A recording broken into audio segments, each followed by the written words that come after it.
Hey guys, today we're making pizza nachos. Let's get started. Alright, so I figured we'd do something a little bit different today. Instead of traditional nachos, we're going to do pizza nachos. And right now I've got some small flour tortillas that I'm brushing with some olive oil. We're going to make our own tortilla chips with these, and the olive oil is going to help these crisp up in the oven. While you're doing this, you're going to want to preheat your oven to 375 degrees Fahrenheit. And since these tortillas are kind of small, I'm cutting them up into fours so that they're the size of a traditional tortilla chip. And when you lie them down on a baking sheet lined with tin foil, you're going to want to make sure they don't overlap with each other. I'm putting onion salt on these, and it was my first time using this, and they actually came out really, really good, so I highly recommend using onion salt for this. They baked in the oven for about 10 to 12 minutes, and they came out nice and crispy. Next, I'm showing you how to make my pizza sauce, and I thought I'd be showing this to you in a pizza video, but instead I'm showing it to you in a nacho video. Weird. Anyway, I am cooking up some garlic in olive oil, and then I'm adding my onion that I chopped up, and we're just gonna cook these until the onions are nice and tender and the garlic is completely roasted. Next, I'm adding a 15-ounce can of tomato sauce. I know a lot of chefs like to use peeled tomatoes. I like to use regular tomato sauce. It tastes great, and I think it's great for this recipe.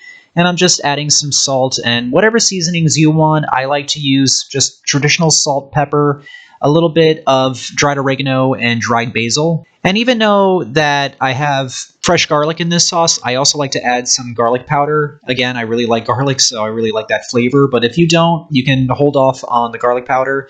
I also like to add a little bit of baking soda. That's going to cut down on the acidity. You're going to want to also add a little bit of sugar to make this a little bit sweeter, not too sweet, but we don't want this sauce to have a completely salty flavor. But I'm just going to cover that and leave it on low, and we're going to use some really good quality pepperoni for this. I was going to use sliced pepperoni, but I figured this would be better, and I'm just going to slice it up myself. And I'm just slicing it up into fours because I'm actually going to cook up this pepperoni, and the reason why I'm doing that is because of all the grease that's in the pepperoni.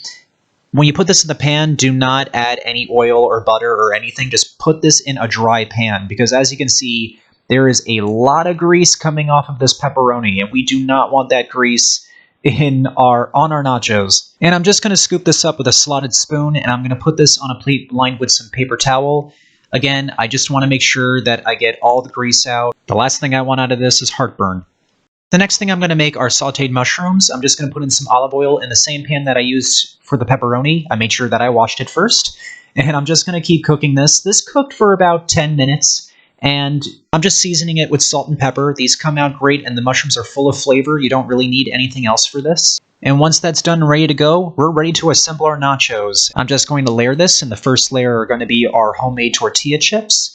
And next is going to be some cheese. I like to put the cheese on before the sauce because I'm kind of treating the sauce like nacho cheese. And traditionally on nachos, you put the nacho cheese on after the shredded cheese. So that's what I decided to do. You can do whatever you want. You don't have to use the exact same ingredients that I used. But anyway, I'm putting on my mushrooms, my pepperoni. I got some green peppers that I chopped up earlier, and also some black olives that I chopped up earlier.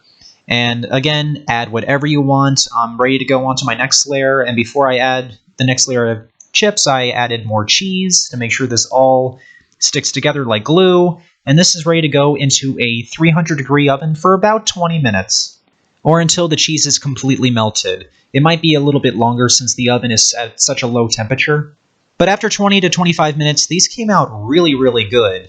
Nothing's going to beat classic nachos, but this is something different, something to try with your friends and family, and I would definitely make these again in the future.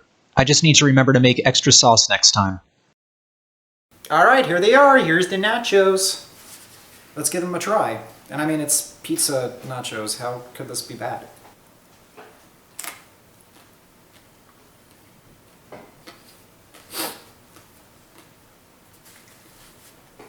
It tastes like pizza. Yeah, it does, right? I have people over here, they don't want to be on camera, so otherwise I'd be recording them. But what do you think? It tastes like pizza? Sort of? Yes. Got the cheese and everything on here. No, all the condiments are pretty good. You know, with the mushrooms and yeah, this is all an optional thing. You don't have to use the exact same ingredients that I used. You can use pineapple if you want to. And yes, I am pro pineapple on pizza. Go ahead, sue me. Yeah, that's right. That's right. I'm getting the faces right now. Yeah. Anyway, guys, I hope you enjoyed the video, and I hope you enjoyed the recipe, and I will see you next time. Bye.